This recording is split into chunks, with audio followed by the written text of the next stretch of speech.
I want to start a course by very fundamental skill set. We make sure that we align on the principles of what we are discussing. Okay, there will be a lot of topics in the future, including growth, pricing, and new technology adoption. But I want the folks to know what is the basic problem that we're discussing here. So today we will talk about core of business and PM fundamental skill set. Can anyone tell me what is the core of business? Just use your understanding to answer the question, and feel free to unmute yourself. Increase revenue, reduce cost. Yeah, that's a very typical answer. Who else? Solving a problem in exchange for something. Yeah, that's closer. We could start from talking about these companies. Like, what is the business about for Walmart? They provide everyday needs. Correct. At a cheapest price, right? Yeah. And what about Amazon? They provide everyday needs via the convenience of the internet. Mm-hmm. Provides everything you need at your doorstep. Yeah. At the fastest way possible. Making people's life more convenient and better. What about NVIDIA? Provide computing or whatever you want to do. Whatever you want to do. or at the fastest way possible as well. Is it making GPUs faster every few years? Before the class, I told all of you guys that our class, feel free to use ChatGPT or Google or whatever product that you're using. Can someone Google what is the mission of Walmart, Amazon, NVIDIA, and tell the class about this? Walmart is to save people's money so they can live better. What about Amazon? Amazon to be Earth's most customer-centric company, Earth's best employer, and Earth's safest place to work. NVIDIA to bring superhuman capabilities to every human in every industry. Wow. I just opened my eyes early morning. I think it's always fascinating for me if you think about what the company does, right? And what is your understanding of the company's mission, and then check out what is the official wording from the company. You can sense something. You can always sense what the direction that the company is going for, right? That is a very fascinating piece about diving deeper into business strategy. Now, what about TikTok? What do you think about TikTok's core business? Make everyone influencer? I don't know. Actually, the vision of TikTok is inspire creativity and enrich life. So I would say the TikTok business is bring joy to everyone. Yeah, entertain people. She worked there, so it's cheating. Yeah. I remember that too. I think the mission for TikTok is very interesting, right? Inspiring creativity is from the creator side, and bring joy to people is from the consumer side. So you can tell the marketplace from their mission. And what about Salesforce? There's a running joke for Salesforce is nobody knows what Salesforce does. Does anyone know what Salesforce do as a company? They actually helping CRM or everything to reach out to your users, to solve drop-offs, everything. They just help your users complete journeys which you want. That's a very vague description. Who else want to try? Because you just want to be the best CRM software in the world, host template. Can anyone tell us what is the mission for Salesforce? To empower everyone to create the future they want and to build bridges between companies and customers. When you see companies describing what they do, right? They're not talking about CRM products and stuff. They're trying to talk about what is the problem that they're solving, right? And what about OpenAI? Using artificial intelligence for humanity something. Yeah. Can you tell us the mission in their original words? Its OpenAI mission is, okay, I was right, to ensure that artificial general intelligence benefits all of humanity. Yeah. Well, the typical mistake that people make will be oh, OpenAI is about ChatGPT, right? Not really. OpenAI is about building foundational model. Not really, right? You don't talk about the product. You talk about what problem that they're trying to solve. What about Google? What's the core of business? To make information more accessible. And organized. yeah, that's this type of company mission is too familiar for all of you. What about Spotify? To fit your favorite songs in your pocket. I just made that up. Let me look it up. That sounds very made up. ChatGPT says to unlock the potential of human creativity, which is very much like TikTok, surprisingly. Mhm. Oh yeah, it's the same like to give everyone a voice kind of spiel, but it's like music instead of Yes. like media. Mm. Yeah, because their business is not only about music, right? They have podcasts and audiobook and stuff, and they want to enable creators on their platform and give credits to the creators. What about Glean? If anyone have heard of this company? To expand human potential to do extraordinary work. Yeah, to make knowledge work for everyone is their mission. What about Coinbase? Allow access to, cryptocurrency for everyone. It's like Robinhood, but for crypto in the sense of like opening the stock market, decentralize it.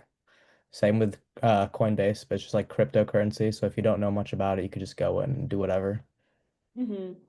Now you very much sounds like a pitch deck for like investors. You are saying it is Robinhood for crypto.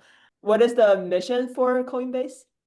Increase economic freedom in the world. Mm.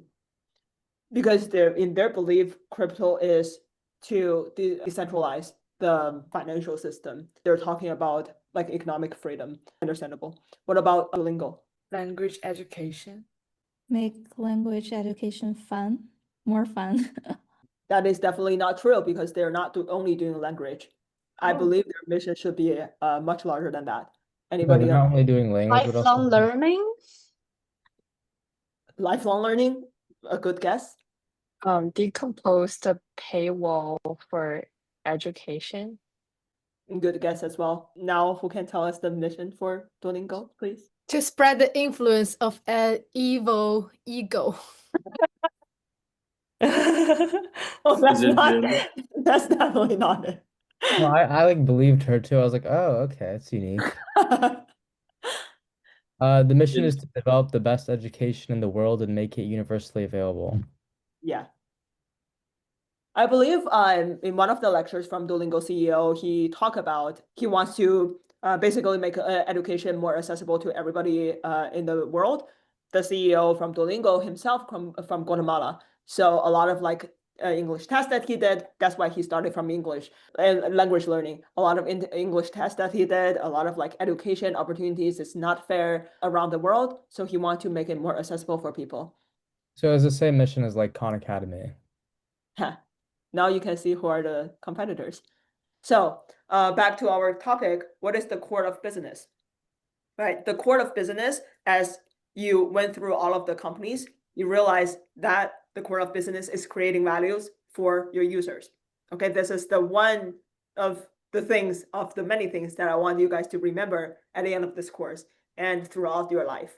Okay, whatever product that you're trying to build in big companies or in your startup, creating value is the first thing. If your product doesn't create value for people, it doesn't work at all. The value that you created has to be more than the cost of creating that value. That's how you have a valid business. Okay, this is a very vague way of saying this. You could say that, oh, I built the whole Facebook. Well, there are like 10 people using using Facebook, right? Is not worth the cost of creating that value yet, but you probably have that equation once you reach like 1 million people, right? So it is not about at any moment that the value you created should be more than the cost of creating value, but a very vague concept when you think about whether you want to start a business in that area. Let's use an example, right? Let's say right now you're building an AI CEO for the Fortune 500 CEOs. So you want to build an AI co-pilot for the Fortune 500 CEOs. What you want to do, I'm just like making things up right here.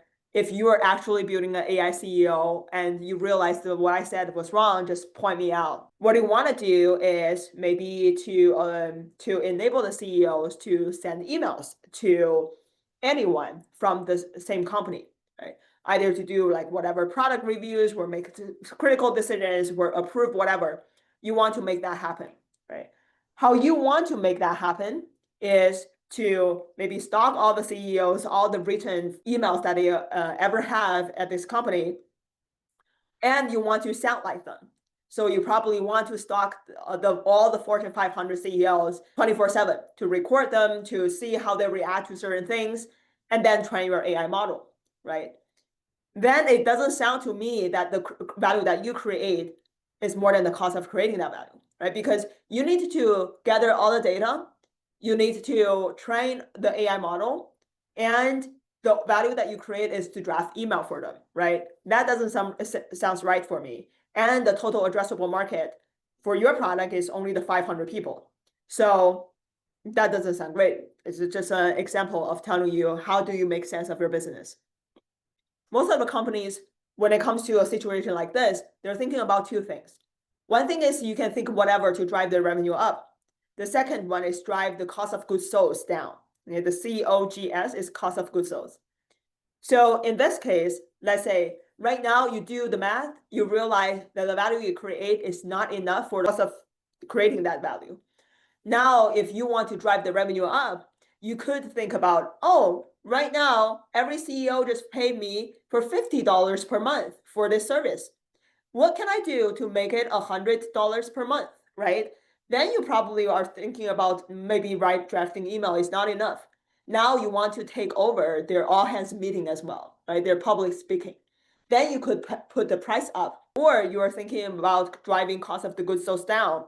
For example, originally you're thinking about recording them 24/7 and train the AI model based on that, right? Right now, you probably could think about, why should I record you during the 8 hours of your sleep, right? I don't need that compute. I don't need that storage. I don't need to process that data. So I probably just need to process the data of you working, right? So that is driving the cost of goods sold down. Or you can drive the revenue up by, oh, actually, I'm not targeting only the 500 people. I'm targeting all the CEOs in this world, right? That could drive your market up. So usually how companies do drive revenue up or drive cost of goods sold down is through new products, new market, new value. This is the same thing when like we design LinkedIn Premium, for example, we define the price for LinkedIn Premium for different skills. We develop new product, targeting new market, or deliver new values for members. So what is the core of business? Hearing the audience who can answer my question, please. Create the value, create the value, create the value. Great value. Thank you. So that in the product world is also called job to be done. And this is a phrase you will use in your future work whenever you are designing a product, right? Your executive will ask you, oh, what is the job to be done for that user? When you are working in a startup, usually the job to be done is very singular. Let's say you're like Google, but 20 years or 30 years ago. I forgot when Google was founded. And the only job to be done is to do search, right? So you probably just want the user to be able to search whatever information that they're looking for, right? That is your job to be done. You don't make it like your company mission to like make information more accessible and organized for people, because at that time you don't have Google Map data, you don't have like YouTube data, you don't have all of this data, right? You are only looking for searching for websites. So at that time, your job to be done might just be like, oh, allow the users to be able to search for whatever website they're looking for, right? As your company grow, you probably have more diverse audiences that you are targeting. You might have different personas you're targeting. For different personas, your job to be done might be different. Like if you're a product manager on Google search, there will be like even more detailed audience segmentation. For example, you can see like knowledge-based searching, or like, oh, you want to search for shopping stuff. It will be very different audiences, but let's just make this question simpler. For Google search audiences, you might still be like, oh, looking for whatever website that you might find helpful. On Google Map, your audience will be different, right? You probably want to help that person to navigate. They're probably just lost in a new city. Or it is not about traveling to a new city. You might just want to look at your daily commute, right? And then that use case is different because you want to maybe calculate whatever transport is the best way for you to get to your office. So when the company grow, the job to be done will vary based on what audience you're targeting and what pain points they have. Every single piece of strategy framework that we're learning throughout this course is to make sure that you have a growing market. The frameworks are only tools. And I want you guys to do your homework, to do your research, to reach out to people, to get whatever information is needed, and utilize that framework to come to your conclusion. This is how you do strategy analysis. You have the framework is only your tool, you get the information you need, and then you come to a conclusion that will inform you where the direction your product is heading to. I was just wondering, so like, I guess at the early stage, like, how do you know, like, I guess the market you're targeting will actually be growing, or like will actually have the potential of going? Data is extremely important in industry analysis. For example, let's say you are doing character AI, right? You want to find character AI, and you're thinking whether it will be a thing for users to talk with AI personas. How do you know about this?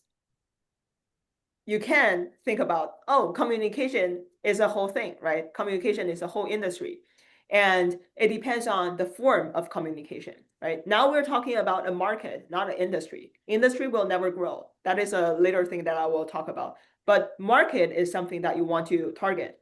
So you could probably see, oh, are the human-based social media are growing, right? You can get this data through maybe TikTok, LinkedIn, Meta, whatever, all the major social media. You could think about like the growth rate of these companies, right? Usually the growth rate is, Meta has this growth legend of having 10% of growth every year, which is extremely hard to achieve. Then 10% is a pretty high percentage for most of the social media companies. TikTok might be slightly higher, but then you look at, let's say, AI-based communication, right? Let's say how many people talk with chatbot. You probably also have a data to that, and you have a year-over-year growth. Whether that growth is higher than the human-based social media, right? Then you have a sense of, oh, is that a new format that I should invest in? So that's usually the type of marketing analysis that I am looking for from your future reports. Some of the other thinking, for example, traditional gas-based cars versus the electric vehicles, right? You could also look at the sales or adoption between gas and electric vehicles, how many cars sold in those companies, how many cars sold in electric companies, and then have the comparison of what is the future heading. I saw your question in the chat saying when we talk about social media, whether we're talking about DAO or revenue. I would prefer DAO over revenue because you are targeting user behavior when you like start a new company in this case, character AI, right? Revenue, I think it is very squeezable. For example, most of the social media today, right? We have enterprise customers, we have consumer customers. Consumer customers usually pay through subscription. Enterprise customers usually pay through ads or whatever services, right? Like in LinkedIn case, they post jobs, or like they have like salespeople, they have recruiter accounts. And on the consumer side, you can also increase the price, or you can do whatever to increase the growth if there is any squeezable market in your monetization. I would look at DAO over revenue. I have a question about the definition of strategy. So by strategy, do you mean like a higher level company strategy, or like very down to earth product strategy, or like go to market strategy? Question that we are discussing here are very high level business strategy for companies. In real life, your product strategy go with business strategy. It just depends on how detailed your scope is. For each scope, you probably have your own nuances. For example, right? Let's say LinkedIn as a whole company, we move to AI, right? We do AI agents, we do whatever AI, right? But in my product scope, whether AI makes sense to me is another thing. I also want to do AI, but probably it's not the current problem right now, right? For my problem, maybe 1 or 2 years ago, my problem is there are too many war rooms, right? So I need to improve the stability of the tech stack and make sure there is as less war rooms as possible. Right? So for my product scope, there might be a different strategy back then. So as a product manager, I have to think in more terms of business lens. Is it what my company needs, or does not make conflict with what my user needs? I know it's a basic question, but it just crossed my mind. I would think, and also a lot of product managers will tell you, users first. Users will definitely be the first that you should think about. In terms of company strategy, or like what the company needs, right? from my own experience as well, I think it is always going to end up in a failure situation if you're trying to force something on your users. If your users are trying to do something, they're going to do it anyways, right? If your users are not going to find your product to do something that they want, they're going to find some other product to do the things that they want. You're not going to teach your users a lesson in life, okay? They're not listening to you, LinkedIn, to teach them a lesson. So you have to follow what users need in their life and build product for them. Whether it is against your company strategy, let's say Google, okay? So all of you guys talk about Google's mission is to make the information more accessible and organized, right? And right now I'm a monetization Google product manager. I'm thinking I don't have enough ads revenue this quarter. So what if I put more ads on the top, right? And not making the world's information more organized. I'm just like pushing all the other links down. This will go against the company strategy, right? So usually how it works, if anyone watching this recording working at Google search, please keep me honest. So usually how it works is there will be a calculator within these teams, right? So you want to put that ads up, but whether that ads is useful is a question that you want to discuss, right? If it is useful information and users can benefit from clicking into that link, it is fine, it is ads, right? So there has to be multiple metrics to define whether it is useful for users. For example, some of the typical metrics, the click-through rate, right? And the bounce rate, how many people click into that and bounce back, and the dwell time they spend on that website, right? And also whether they are searching for similar topics after that, basically meaning that they didn't find the good results in the previous search, right? There are so many metrics and there will be a calculator. So usually when you have an experiment, you just input all the data and there will be a calculator saying yes or no. And that's how the companies manage their principle. If you're going against the company strategy and doing whatever the users want or like benefit your business, your company is trying to stop you from launching. But when you decide a product to build or not, the members need first, because if members need is not there, you're not going to have sustainable business anyways. Thank you. I got plans. To define your product strategy, there are usually 3 components. The first one is industry analysis. So you want to make sure that you know what industry you are playing in. And that's how you starting to notice like, well, who are the competitors? So the first one, the industry analysis, whether the industry is like having any outside new events happening that you might want to be aware of. What is the industry funding overall? Whether the government or like the economy is favoring this industry right now. This is the industry analysis that you want to gather all the data to give you a basic understanding of the industry. The second one is company analysis. Company analysis is usually for your company. I saw some of you guys put into your one-pager strategy, SWOT analysis, to talk about like your strengths and weaknesses. That's company strategy. That's company analysis. Basically understanding where your company is at and what are your strengths, weaknesses, what are your advantages, and what are the things that you could leverage, right? For example, Meta, right? Meta is throwing $100 million to AI researchers a sign-on bonus. That maybe from their company analysis, they could say that, having a lot of cash is our advantage. Lack of talent is our weakness. So why don't we pay the AI researchers $100 million as their sign-on bonus? The third one is competitive analysis. So you identify the industry, you identify your own strength and leverages, and then you want to think about what are the competitors out there and what is your advantage compared with your competitors and how you can win the competition. This whole course was inspired by my Duke professor, Greg Hopper, and this is the picture that I stole from his slide. All the little spots on this graph is a new strategy framework that got launched. So you can tell that from the late 1950s, we started to talk about business. We started to think about what kind of frameworks could make sure that a business is successful, right? How do you think about your business? At that time, also the industry is, for example, oil and gas industry, different industry than the industry that we are dealing with. And then you see in the late 1980s and 1990s, there will be like there is a distribution of different types of strategy frameworks, right? There is no single strategy framework that could cover all the industries and all the companies. If it is like, let's say SWOT analysis, right? You can tell from, I think I have a graph later.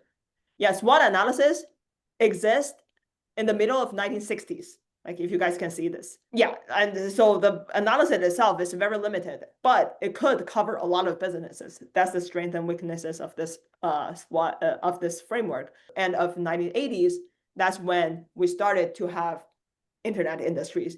And then there will be like more diverse happened to define what part of the industry that you are playing. Whether your company is shaping the industry, whether your company is a visionary, whether your company is a renewal, is adaptive, or you're a classical company, right? You play your strategy differently. And these are all the topics that we are gonna cover throughout this course. I would make sure that try my best to cover as much as possible. This is one of the reasons why I started this course, is because I realized looking through a lot of MBA courses, a lot of like MSPM courses, a lot of engineering management programs, they might have business courses or they might have strategy courses, but none of them have covered such a wide spread of all the frameworks that you could use in thinking your strategy. Over the years, you might forget about a lot of frameworks, which is fine, but how you think is trained during the whole course. So this is a timeline of like different like strategy frameworks. So around the 1970s or before 1970s, it is more foundational framework, like the SWOT analysis that we talk about, right? Every company can use it. It have a very high coverage of all the businesses. It's very fundamental. And then from 1980s for 1990s, there is a new technology-driven adoption framework.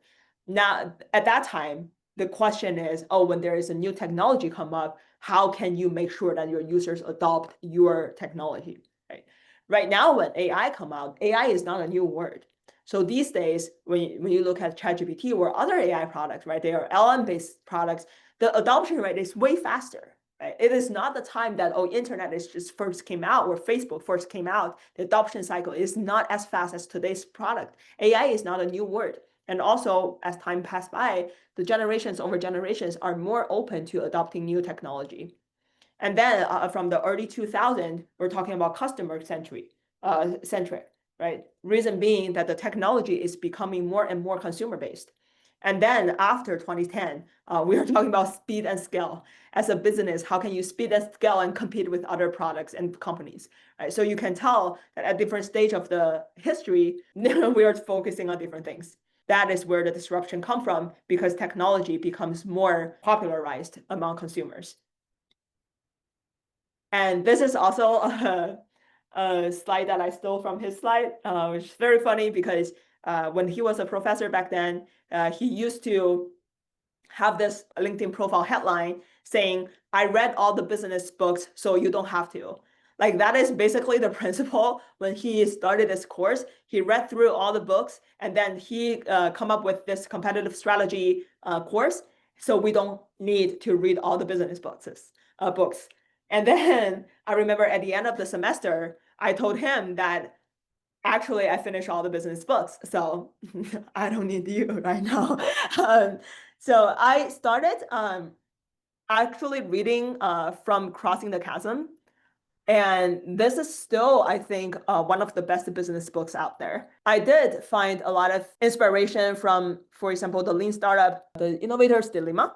Like these books are also pretty good. But Crossing the Chasm is the first business book that I read that I feel like, oh, actually business strategy book is not just cliche. So Crossing the Chasm filled my gap and filled my like understanding gap. So after reading Crossing the Chasm, I just started to read like Inside the Tornado, Blue Ocean Strategy, Blue Ocean Shift, all the other books. So from the industry analysis, there are three things that I want to talk about here. And I want you guys to remember as much as possible those things.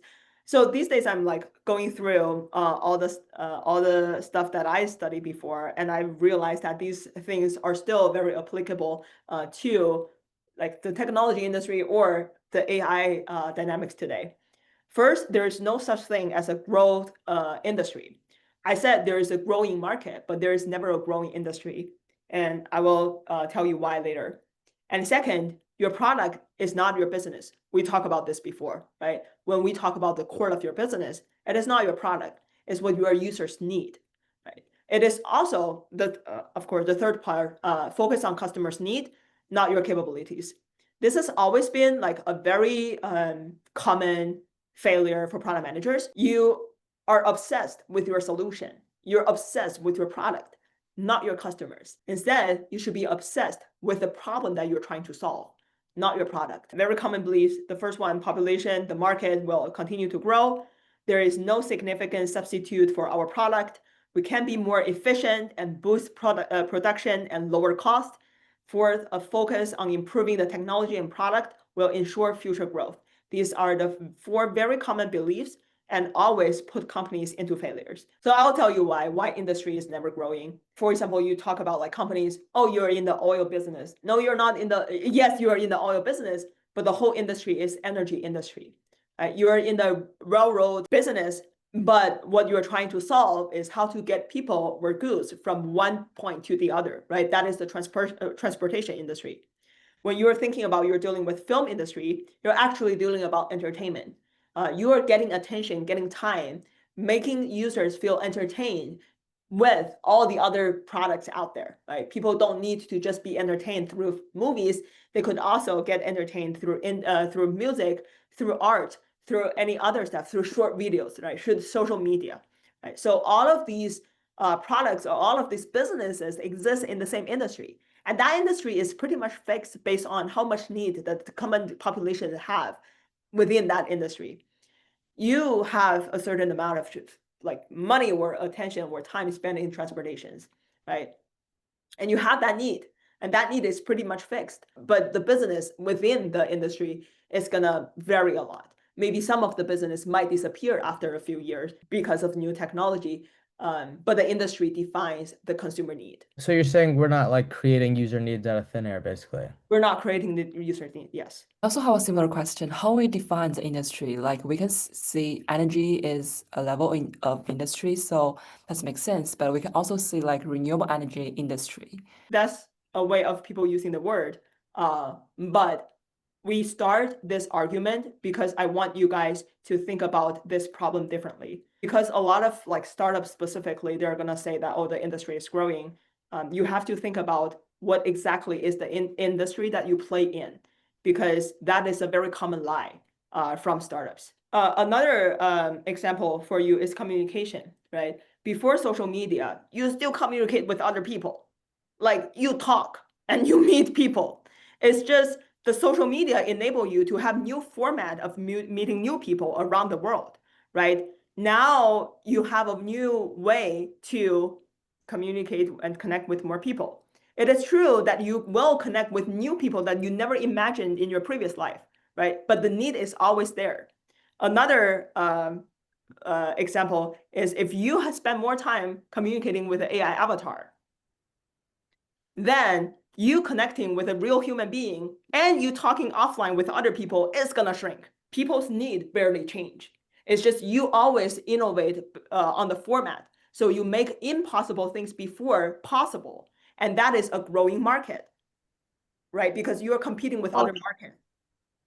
But if you don't have that industry or you're like trying to invent a new user need, good luck with that. Can we summarize it as like we're not creating need, but we're just creating more ways to meet a need that's already there? I think that is the thing that I want you guys to get used to. Could you please share more example of like how we convert the already there needs into a modern format? So I have this question because I was thinking about like social media sharing function. I think before social media sharing, like the WeChat moments or Instagram, people don't share that much digitally, but they may share like just by mouth or just by interacting with people in person. But I was wondering like how how can we know we are not creating more needs for sharing? You always want to share, because if you don't want to share, you won't share when the capability is there. Let's use another example. Before Google Map, right? You can't say that, oh, I just don't get to the places I want to go to. Yes, you don't have a way to go to the places that you want to go to, but if you really want to go there, you can still use paper maps or other formats, right? It's just very hard. Google Map is making this process easier for you. So it makes it possible for you to achieve what you want to achieve.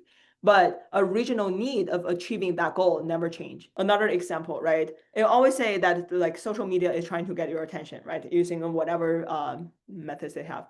The more time you spend on social media, the less time you will spend, let's say, on cable TV or whatever, right? Because your time of getting entertained is just like that much. The more time you spend on TikTok, the less time you watch TV shows, right? Or less time playing with your friends. So it's just your need is that much. Whether how you are gonna play within that market. Industry is not growing means need is the same. Market is growing means to satisfy the need, the different channels are growing, out competing at the and I guess it's fundamental. Yes. Because if you think that you could create user demand, that is a very, very dangerous thought. And a lot of startups might say that, or iPhone might say that, but that's not true. Because you can't think about, like, you can't start a new business by thinking about this. You have to start a business thinking about how can you make this like industry more efficient to satisfy more user needs, right? Because the current industry is not productive enough to satisfy all the user need. What caused the end of Kodak? The digital camera. Mm-hmm. Camera on phone. The industry is like people memorizing through like photos, right? So they can still do that, and the whole industry is still there. It's just there is a different technology enabling different formats of satisfying the user's need. And the second one, Netflix. the next one, what caused the end of taxi? Uber. Will cost. Renewable energy companies. See, Now we have more controversial questions. What will and cause the end of Google? People just having AI assistants and asking them questions instead of searching stuff up. OpenAI. I think probably the economic unsustainability, because it's very expensive to train like LLMs, and like many companies they're like competing on like training their own models. So I feel like OpenAI might be failed to like monetize from their like early adopters and their users. I guess probably when like AI is not something that people have to pay to access. So like during that days, they cost so much to train the models, but people, they have like many ways to access AI. They don't have to like access AI through OpenAI service. Yeah, now we are talking. I think that those are really good points. Now we're talking about company analysis. All the strategy ties to resolve the same problem, tension between two conflicting business realities. The reality one is advantage is transient. Reality two is corporate identity is slow to change. It is an essential element of competitive advantage. That is the previous point that I was making about corporate identity. Usually when we talk about like, oh, this company is this culture, it's very hard to change a company culture. Like very efficiently, maybe in 3 to 5 years, inefficiently, maybe take decades to change a corporate identity. Which till today, I still find it very fascinating to believe. Back then when I heard about this, I was like, come on, if there is a strong-minded leadership, they're gonna change corporate identity. But then I realized it's not really that easy. Everything started with why. And very few organizations know why they do what they do. And why is not about making money. That's a result. It's a purpose, cause, or belief. It is the very reason your organization exists. Previously, we talked about the core of business, right? You guys look through the mission of all the companies. That is why they do what they do right now, right? Today, LinkedIn is a business because we have been trying to make professionals more successful and productive.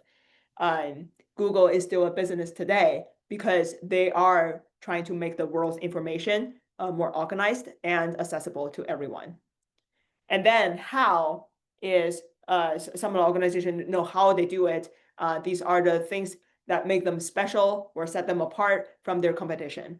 So how can you stand out from your competition, and what is what you build? And these are the product that you sell and the services you offer. 3 layers of the problem to reflect why, how, and what. It is reputation, distinguished features, and commodity. Walmart was offering commodity, right? They're making things accessible for people. But what is the distinguishing features is they're trying to make the price the lowest among all the grocery stores. And then they build up a reputation. Let's say I'm just making this thing up. Is like they want to make this grocery stuff like accessible and affordable to the public, to the massive population, right? That is a reputation you build. That is a vision that you create. So these are the multiple layers of a company. It is easier to go from reputation to commodity. Let's use Tesla as an example. When Tesla first started, right, they're doing like electric cars. Back then, electric car is not possible in this industry. And they're starting saying, oh, we want to like make electric cars. We want to like make the world sustainable. They built the Roadsters, right? They built the fastest car in the electric world. They're competing with Ferrari, right, in racing cars. So they built that product to build up their reputation. And then they were like, oh, I'm going to make the product more accessible for people. So they built Model S, Model X, and Model 3 to get access to the massive market. So it's easier to go from top to bottom. It is harder to start from commodity to the top, to reputation. For example, like the Walmart example, right? Why I'm saying that the reputation is something I made up, because I'm not sure it is in their mission. They haven't really talked about like, oh, the price of like consumer goods today is so expensive. I'm gonna democratize the whole thing. No, that's not their mission. I make that things up. Why? Because they don't really have a reputation of whatever thing that they're building. They are a commodity. They might have distinguishing feature, but it's very hard for for companies to go to the reputation. Can you go over the difference again between distinguishing feature and commodity? When ChatGPT first started, and it is accessible to everybody, ChatGPT is the only chatbot that we have, right? And it claimed back then, 3.5, it just come up with like random answers. This might not be true, but people were amazed by this interaction, right? That is starting from reputation. But now with all the companies like rushing in this field, they're slowly become like commodity, right? Because everybody has a model that like consumers can use. Right now, if you're saying that, oh, what is the difference between OpenAI models versus Cloud versus Gemini? They have to create the really distinguishing features to make it to the top, right? So let's say previously people are laughing at Gemini. They were like, your model is not good. Google have been working on AI for decades. Why are you so bad, right? That's why Sundar Pichai have been like laying off people so much and investing in AI. AI is all they say, right? In their I/O conference. And now what actually make the difference is when Veo 3 come out, right? Veo 3 is at a capability that no other video generation models can do. So they create their distinguished features, and now they can shoot to reputation. You're staying on commodity. You're basically doing like price race with other competitors. You basically like whatever can cover your cost of goods sold, you just offer a little bit margin, and you kill the other people based on your margin, right? And if you provide distinguishing feature, that's when the consumer realize that you can offer whatever the other companies cannot offer, and that make you to the top of reputation. Started from reputation, and right now they're trying to make themselves not a commodity. When people buy commodity, they think about price. They think about the value you create, right? They think about whether it is worth it. When you start from reputation, people's decisions are usually more emotional than practical. What about Toyota? Where do you think Toyota land? Distinguishing features as a reputation of like being extremely reliable, it and like Honda. And they're also somewhat cheap, so either commodity or distinguishing features, but I'd place my bets with distinguishing features. What about Coke? Coke is 100% commodity. I I think thought it's reputation. 100% reputation. Yeah. Yeah, Yeah. reputation. But other things existed that were like Coke before Coca-Cola now. I think Coke itself is like commodity, but Coca-Cola is not. But Coca-Cola had a distinguishing taste, right? And that taste was their feature. No, I could agree with this. It started a reputation, but I don't think it went down to like commodity or distinguishing feature just because if you go to any like, foreign country, like in the Middle East, there's like 500 like Coca-Cola ripoffs and they're all like half the price. But people will still buy like a Coke, even though they taste the exact same. So you're saying It's it's a reputation? Yeah, I agree. I changed. Weird knowledge I have and share it with you guys. Hamza just said the Coke is the first Coke. And also, they just keep innovating, right? Different industry have different ways of innovation.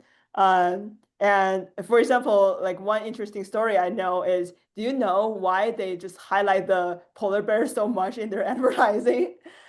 Because they are the first company to discover how to give you a cold drink back in the days. It's interesting. Like back in the days, the ice is so expensive. It is such a luxury to have cold drink. And that's why they like advertise the polar bear everywhere because they said they're like able to make cold drinks and they're gonna make you give you a refreshing experience. They started using dry ice before it was a luxury for factories. Mercedes. Glass, they have a reputation. Glass, it come hands down. Target. distinguishing features because Target is not cheap. See, I thought so initially, but I'm trying to think of distinguishing features and I can't really think of any. Well, I think it probably just like filled the blank of the market that like people need this tier of department stores so like they can get like quality assurance good. So there's like they cater to like the upper middle class, and therefore that's a distinguishing feature because they fill that hole. Yeah, I'm still saying commodity. I feel like Target has no actual edge in anything. My sister worked there for like a year in high school, so I'm professional. I feel like my personal opinion is Target started from reputation. Like what Lexin said, they were trying to say that, oh, we have like more guarantee on the product quality. But then there are too many grocery stores doing that, and they're just like more and more high end compared with Target. And now Target is like struggling with their competitive edge. Like these days, there are more like ways of playing around with it. You can say that you're like organic, like Whole Foods, or you can say that, oh, like we just like for way high end like products, we don't even have the Whole Foods like cheaper product. Like there are so many grocery stores like this these days, and it's crazy how much they can differentiate from each other. Don't hate And on Whole Foods. That's like my favorite store. I love Whole Foods. well, you are definitely upper middle class at least. There is a Whole Food on the Market Street in San Francisco, and on the other side of the street, like exactly the opposite of Whole Food, is a Safeway. And a lot of times they sell the same stuff. Okay, I'm still confused about this. They come on, they sell the same stuff. And a lot of times Safeway have better strawberries than Whole Foods. They're sweeter. And obviously Whole Foods can always say that, oh, we are organic. Yeah, that's a good sell. But nowadays I feel like San Francisco people are also always saying that, oh, that's just like one crossing street. One side is poor people shopping, the other side is rich people shopping. And they just like definitely play the image into consumers' heart. Like you can't really tell the difference, but it's the image that make you feel like, oh, I feel richer going to Whole Foods.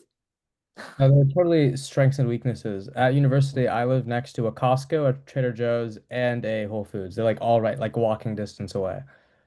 And I go to Whole Foods for like they have really cool beef sticks I'm a huge fan of. They're called Chomps, love them. I go to Costco for like bulk supply. I go to Trader Joe's for their like yogurt cups. Like they each have things that make them perfect and beautiful the way they are. Yeah. But it's interesting that they are trying to advertise themselves into certain user segments and make you feel different when you go to those stores. Yeah, true, true. They're all like the same. They just have different cool stuff. Yeah, I remember previously there's a like previous Whole Foods employee exposing Whole Foods saying like, oh, you guys think that all the bread that you guys purchase from Whole Foods feel warm. No, they're not made on the exact date. They're made like a week ago. We just rewarmed those.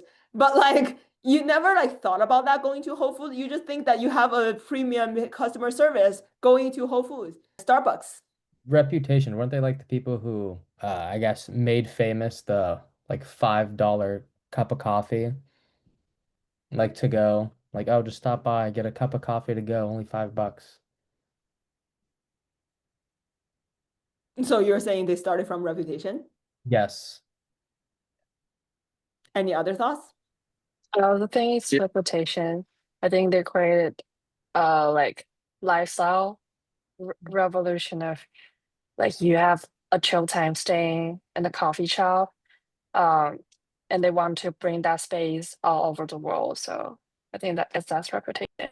You go to Starbucks to experience a coffee, not have it. So Yeah, the Starbucks CEO is gonna be so happy with all of you guys saying so. Is Starbucks stock just like keeps declining over the years because there are too many competitions in that field, and like the other coffee shops just always have new stuff coming up, new innovations, better coffees, better beans. They're saying we are fancier. Yeah, I think it started at reputation, but I think it Yeah. went down. yeah, Like I agree. 100% started at reputation. Now it's probably at like this. No, I'd say distinguishing feature just because they have what's it called, like drive-throughs and stuff in comparison to what other places sell coffee with drive-throughs like McDonald's. TikTok. It started off at reputation and now everyone's kind of copying them. Even like LinkedIn has Reels. So I think it's going down to distinguishing features. I don't think it's at like commodity just because TikTok's always just like making random new stuff. So I'd say around distinguishing features. Okay, I think that so you said TikTok went down to distinguishing features because all companies are like copying shorts or reels or whatsoever. But I feel like TikTok still stays at reputation because even though there are like so many shorts and like, on different platforms, TikTok is still like on its own. But like what distinguishes them, right? Because if I have like see, I haven't been on TikTok in a long time because I think TikTok's algorithm is like worse than Instagram's. But I'm on Instagram Reels like all the time. All my friends are on Instagram Reels, and they both have the same stuff. The only difference is Instagram, I mean TikTok has just more users.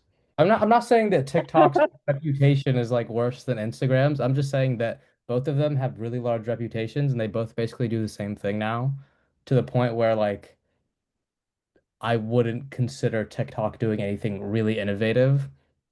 And so when I think TikTok, I'm not like, oh wow, what they're doing is so cool and new versus, every other company that just like copied them and is doing very similar stuff. And they also pay their creators less, so if anything.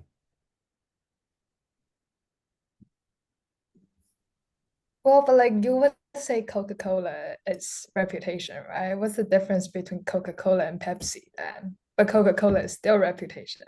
Okay, don't beat me up if you're gonna say Pepsi is different from Coca-Cola. No, no, that's a good point because no, you're right because it's like extremely it's the same. It's just the reputation just got carried. But the thing is, I don't feel like I feel a lot of people use Instagram for the same thing. Like I don't think Reels is like an unused feature versus Coca-Cola, where people obviously prefer a Coca-Cola versus a random, like I don't know, like Pepsi for some reason. Like a lot of people use Instagram Reels over TikTok just because they're on Instagram all the time, and then it's just so close versus going on TikTok. But at the same time, TikTok has a big user base. I just don't think something will make me go to TikTok over the other thing, except for maybe like a better algorithm. So TikTok is banned in India, but TikTok gives an opportunity for a small creator to get big, right? Instagram, you have to spend money. Like I guess everyone who have worked in social media. Yeah. Maybe like small creators make way more money on Instagram, and even if people do well on TikTok, they go to Instagram anyway just because they make more money. That's why you always go on Instagram accounts and you see like, I have 50,000 people on TikTok. you know, trying out Instagram, XYZ. Like it's not like a Coca-Cola versus a random, you know, like Middle Eastern Coke company. It's like TikTok versus Instagram, and Instagram's like a giant, and it just copied them. So it's like the same thing. So if there was like Coca-Cola Premium, not even Coca-Cola, if it was like, what's a big drink? If it was like Water Co. and Water Co. started copying Coca-Cola, like I wouldn't be like, oh, Coca-Cola still has a huge reputation because Water Co. is a huge company, is doing the same thing now. I think from my standpoint, I think TikTok definitely started as a reputation, not because of like initial like the first player or whatever. I think TikTok started as a reputation because there's just so much creativity happened on TikTok. If you think about back in the days that people just dance on TikTok, and TikTok always start with like new trends, right? Like new this, new that, new filter, right? Try it out. Just over the years, that TikTok content becoming more and more generalized, and people just send all kinds of content on TikTok, and now they cannot distinguish themselves because it's not always just like trying out new trend, trying out new filters and stuff. You can see those trends on Reels too, because people still download the video on TikTok and send it on Reels, because Reels do have a better monetization for early users. Waymo. I say reputation, and I know Uber's coming in, but Waymo just kind of has, like, they already have fleets in place. They already have so much data from the all their trials. They have all these deals with certain cities that Tesla doesn't have. So that's why I put them at reputation. And I maybe Tesla will bring them down to distinguishing features, but I don't think it happened yet. I think Waymo is in the stage of reputation temporarily, but when customer choose the taxes, they also compare the price. When more and more companies enters this like market, I think it will like climb down to the like distinguishing features or even cumulative. For now, it's only distinguishing features because for one, the scale, like it's not popularized or it's not spread out as wide as Uber. And second, I think for now, okay, this is heuristics, but I don't think for now there's reasons for me to like absolutely choose Waymo over Uber, you know, like I would choose based on the price. Like I think Waymo will face a distinguishing feature problem after new players coming in. Tesla is coming in, and Zoox is coming in, right? If all of them have similar cars, they have similar capabilities. Cruise is done because Cruise is not safe. But like, you can't just like just saying that you are the safest, like autonomous driving is not enough later. You have to adding more values to distinguish yourself. So yeah, over the time, all distinguishing features that matter to your customers will become part of commodity level offering. In other words, they become the basis of competition. They add to the cost of the offering, but no longer command a premium price. And I realize some of you might already realize when we are discussing all the companies, which layer they're in, you realize, oh, they started from reputation, right? But then all the distinguishing feature becoming commodity level, now you have to always have consistent innovation to put you back to reputation.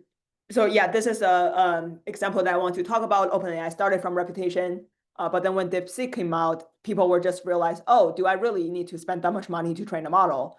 And now model is becoming a commodity, and they have to think about distinguishing features to make them at the top of the reputation. So we previously talked about the 5 different layers of the strategy, if you guys remember, like over the history of strategy frameworks. This is also the different attitude or different segments where companies put themselves when a new technology or like a new environment comes up. There are companies who are classic, who are like big, right? I can't predict the future, but I can't change it either. Like I'm just like trying to be bigger companies doing whatever I am doing right now. There are also companies being adaptive. I can't predict the future and I can't change it, but I can adapt to it, right? A lot of big companies today with their AI strategy is very adaptive. They're not predicting the future per se, but they are looking at whatever format or whatever new types of interaction is more successful than they expected, they will adapt to it, right? And then there is the layer of shaping, I can't predict it, but I can change it. So companies like NVIDIA is one of the companies in the AI era that they're not really predicting the future. We're predicting the future human like machine interaction, right? But they are shaping it by supporting it. Or they have visionaries. I can predict it and I can change it. These are mostly the startups experimenting with new things, right? OpenAI was one of them. And now there are numerous AI startups trying to predict or change the existing industries. They're trying to change how we use lawyers, right? They're trying to change how healthcare is accessible to everyone. They're changing the industry. They want to be the one to predict the future. And there are also this layer of renewals. My resources are severely constrained, so I'm just like, be viable. For the classical companies, their assumptions is world is predictable, basis of competition is stable, advantage is sustainable. You can't change the environment, so get a good position. Size matters, the differentiation matters, capability matters, and positional advantage is sustainable, environment is predictable and develops gradually without major disruptions. This is what classical companies think about. And this is also why classical companies always go to like failure, and new technology will replace them overall because they will just think about staying in whatever business that they're staying in, and they're not changing because this is all they know. And the classical thought flows are analyze basis of competitive advantage, analyze fit between firms' capability and the market, forecast how these will develop over time, construct a plan to build and sustain advantaged positions, and execute rigorously and efficiently. These type of classical companies always underrated the value of new technologies disruption. So business environment is not predictable nor malleable. And prediction is hard, advantage is transient. Winning comes by continuous experimentation and identifying new options more quickly and more economically than competitors. Serial temporary advantages. Big tech companies these days trying to adapt to AI as a new technology.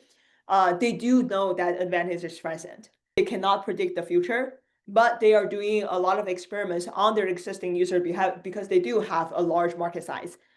To see what are the new options that are feasible. So their thought flow continually vary approach and generates range of options to test and select the most successful ones to scale up and exploit and then repeat. So it is very action oriented and not analysis oriented. So their strategy is very shaped by the experiment that they do, which I have thought about this a lot. As big tech company, it is very easy to do this type of approach because you are not running any of your major metrics, let's say. You do A/B testing on all of the things, trying to make sure that you don't disrupt your own revenue and user engagement. But the caveat here is every time when the new technology comes in, consumers need time to adopt it. So it doesn't show up on your A/B testing. Your A/B testing will always tell you that consumers don't like AI, but it is really true, right? The consumers who love AI might not use your platform. And then we have visionary assumptions. Can create an environment by themselves, future can be predicted, when by building a new market reality, create new market and products, disrupt the existing market or business models, identify and address a major source of customer discontent or latent need, and recognize an emerging mega trend before others. So these are what we call like the AI startups, right? Trying to define the future. I think right these days it is such a bubble on both sides. Like the AI startups are so in the bubble, and the AI and the big companies are so in the bubble. So it's really hard to tell. Like here in the different layers, we're not talking about some of the layers will definitely win the other layers. Envision a valuable feature possibility and work single-minded to be the first to build it. Persist in executing and scaling the vision until full potential has been realized. It's about imagination, realization, and it's essentially creative. Because I'm also building my side project at the same time while working at LinkedIn, I feel like multi-personality every day. Being a visionary on my side project and reimagining how people will interact with people in the future and working with existing users at LinkedIn, really two sides of different thinking process. Shaping assumptions. The future is unpredictable, but can be shaped. Opportunity appears early in industry evolution. Can't shape the industry alone, need to share risk, contribute complementary skills, and build new market quickly ahead of competition. Of course, now we are talking about Tesla as a very visionary company, right? But back then, Elon Musk is very persistent on not to IP their technology, a way of showing that they're the first to build it, and also they want to shape the industry. They don't want to be the only one to build the electric vehicle. So that's why they don't like IP their technology and want all the companies to build the EVs together. ThoughtFlow, engage other stakeholders to create a shared vision of the future at the right point in time, build a platform to orchestra collaboration, and evolve the platform and shareholders ecosystem through scale while preserving flexibility. More about ecosystems than individual firms. Rely as much on collaboration as competition. For example, cloud computing services and companies are also playing the shaping role in today's AI world. A lot of them are thinking about how to help the AI startups or like AI companies. All of the cloud-based services or companies are starting these startup programs, right? They're giving their extra credit, they're giving their AWS credits and maybe OpenAI credits, whatever, to put all the benefits into one program to enable the startups because they want to create an ecosystem. And then we have renewal. Current way of business cannot be sustained. Protracts mismatch between firm strategy and environment, where acute system of shock, external and internal, changing course is the only way to survive. These are the struggle companies, and their thought flow is recognize and react to the deteriorating environment, act decisively to restore viability, refocus business to economize, cut costs, preserve capital, free up resources for next steps, pivot to one of the other like 4 approaches. Increasing common because of the number of companies getting out of the steps with their environment. So you can see that, like, for example, these big tech companies these days, right? When AI first started, they're like cutting costs. They don't know how AI could build additional value for users, but what they can do is cut cost. This is especially true in like enormous tech companies. Meta, Google, like fire a bunch of people, Microsoft, right? Lay off a bunch of people because it could cut costs first, right? And then they could think about how I can utilize the existing human resources I have to create new values in the future. Cut costs is also a time for them to restructure things, to change themselves from renewal to other layers. What do you think about Scale AI? I heard it's a bubble, and most of its like value come from Alexander Wang, who went to Meta and like was beat up by another AI. I'd say adaptive, just because they realized, But oh, LLMs are like a new thing, and these images need to be what's it called, sorted out. Oh wait, we could make a data labeling company, and we could be the first to do it, and have a bunch, and then hire a bunch of people from Africa to do it, which is what they did. I read an article. It's cool. I have an argument. Companies can have a mix of two all as well, right? Scale AI may right now feel like they are not doing anything great, or it used to make sense, it's not making sense now, but they might have something right in the future, right, which is going to go right for them. I think Scale AI is very adaptive. I think after LLM, Scale AI started a new org called Generative AI org. They're trying to label like multi-modality data, still using like human labor, but they are trying to use domain experts. And right now they need domain expert to label advanced AI. But then Alexander Wang went like left, so I don't think they're like very successful in that business. And they're struggling right now. So I do definitely think that they are trying to be adaptive, but after Alexander Wang, we could see whether they still have a sustainable business. One question that I'm very curious about, which I also like ask people from Scale AI and people in the similar companies, is that how much of their original job of the labeling the traditional AI can be replaced given building agentic model. I don't know how much of it, like traditional AI wise, can be automated using LLM. So there are 2 ways of the metrics, right? One is the market growth and one is the market share. For example, if you are low market share and low market growth, this is a dog business. This is usually the word that we use. Your market presence is weak and you're going to be difficult to make a profit. If your market share is high and your market growth is low, then it is cash cow. It is high market share, low market growth, and you're well established. However, the market isn't growing and your opportunity are limited. And if you have high market growth and low market share, which is most of the AI startups today, the opportunity, like no one knows what to do with this opportunity, needs serious thoughts as to whether increased investment is warranted. And then you have the stars, which is high market growth and high market share. You're very, very well established, and this is a star business. There are fantastic opportunities. ChatGPT and customized model, it could be at like originally low market share, but high market growth. And right now, I think there are like maybe on the consumer side, they're like a high market share and high market growth is what I'm assuming. I remember they have, if I remember it correctly, they have 500 million monthly active user. Don't quote me on that, definitely double check. But their growth is pretty high, and their current market share compared with their competitors is pretty high as well. And their customized GPT, because they're serving the enterprises, and enterprise contracts is usually more stable than the consumer adoption. So it could be a cash cow business for them. Businesses that are relatively new, for example, the OpenAI's investment on hardware products with Johnny, that we don't even know what that is. So it could be high market growth, low market share right now, or a dog business, who knows, right? But eventually every business is trying to be a star business. So the very two common lies, okay, the very two common lies, I want you guys to remember, monopolies always say that this is such a big market and we are the only one of the many players. Every time Google said this in the antitrust meetings. And the other lie is other companies, right? We don't have any competitors in this market. That's probably because you're not looking at the right market, right? So these are the very two common lies from big companies and startups.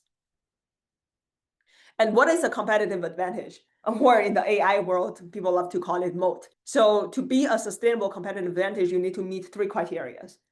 And this is very, very, very important. If you only remember 2 things from today's lecture, one is the core of business is creating values. And the other one is the 3 criteria for competitive advantage. The first one is you have to provide values for customers. This is very basic, fundamental, or nobody will care about your advantage. And second, you have to be unique, right? Because it is a competitive advantage. And the third one, which is the most important one, is hard for competitors to acquire or imitate. Question about why branding is not a competitive advantage. My personal take is for the AI startups, for the startups, branding is not a competitive advantage because startups branding is very easy to be imitated or acquired by other companies. But if you're saying that this company has been there for decades, like Apple, like that image is relatively hard to be chased up by their competitors. Right? Ferrari, it's very hard to be chased by other competitors. So it depends on the company stage as well. And that's also why a lot of investors today realize that most of the AI startups don't have competitive advantage. Because first, they don't have model advantage, most of the startup application startups. And second, a lot of them don't have data advantage either, right? So what is there that is providing values for customers, unique and hard for competitors to acquire or imitate? I think there is another caveat here, my personal opinion as well, speaking for all the investors out there, don't cancel me and not stop giving me funding and blocking me as an entrepreneur if I say so. I think most of the investors today, because their investment in Web3 and the previous, like not really as big as the .com investment, they are kind of too pushing for having a moat right now. It's hard for a 1 year, 2 year company to build moat. Moat also need time to build up, right? You can't just say that, oh, all of you guys are AI wrappers, and because AIs are model, data, whatever, so you guys don't have moat. I think there will be moat on the way that they are building the product. There will be other technical difficulties that they encounter, and that will become their moat in the future, but not as a simple framework as the investor's first eye when they look at the product. Another pitfall, I would say, from investors and also from product managers as well, is they see great user experience as a competitive advantage. I don't think so either. I think good user experience is very easy to imitate. Or you're saying a more deeper problem.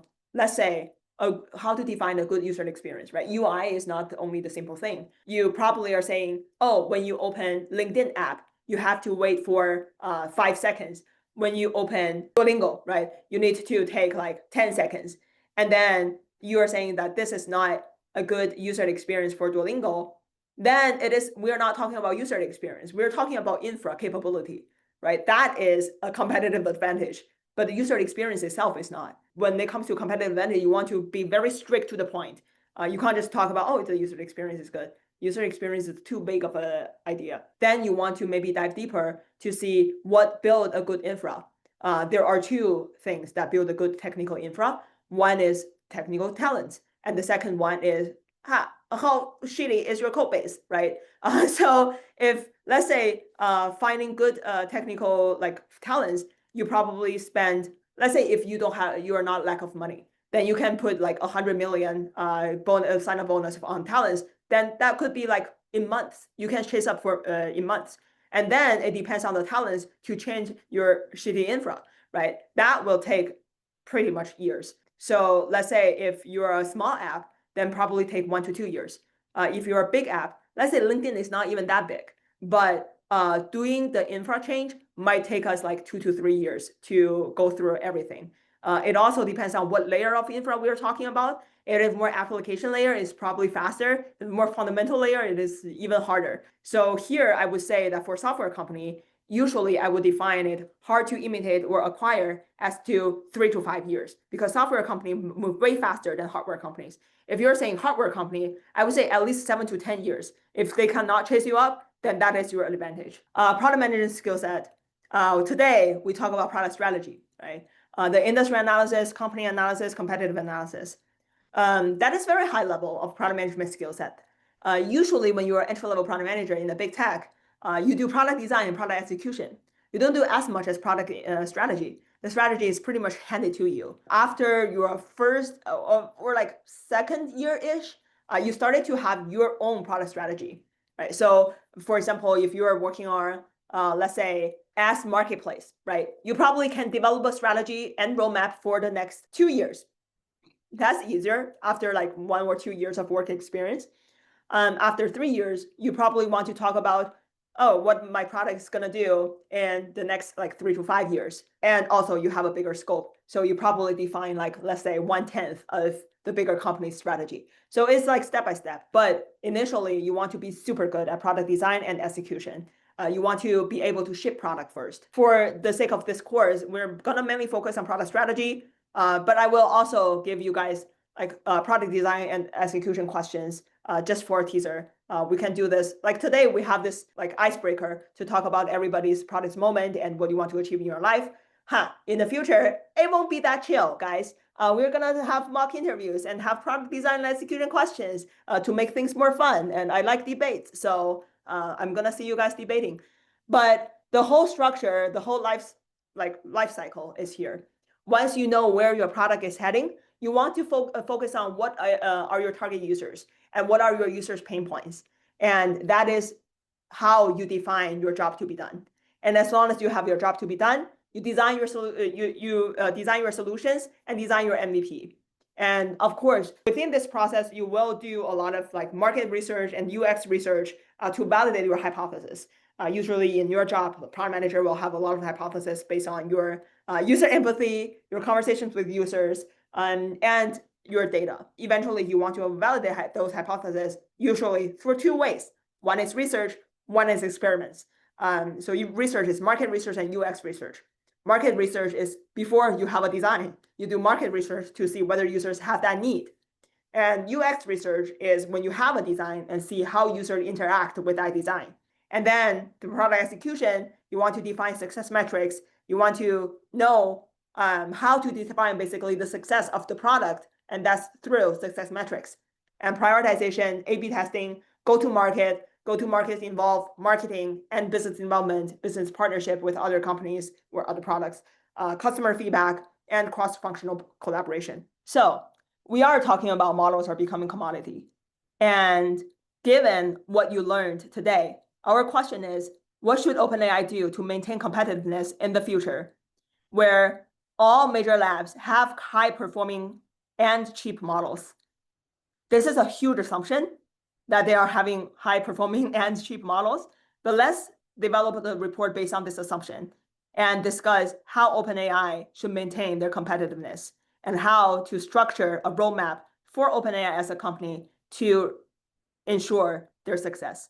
I would expect you guys to research on a lot of like numbers about OpenAI and their competitors and reach out to people on LinkedIn to conduct interviews. So it's a lot of work. Usually, previously, when I did my report for Comstrat courses, I interview at least 5 people per week. About your report, first, I value a lot on your data sources. Don't tell me your feelings. You have to have evidence to support. After data sources, you tell me your insights and how to get your insights through the framework that we learned today, okay?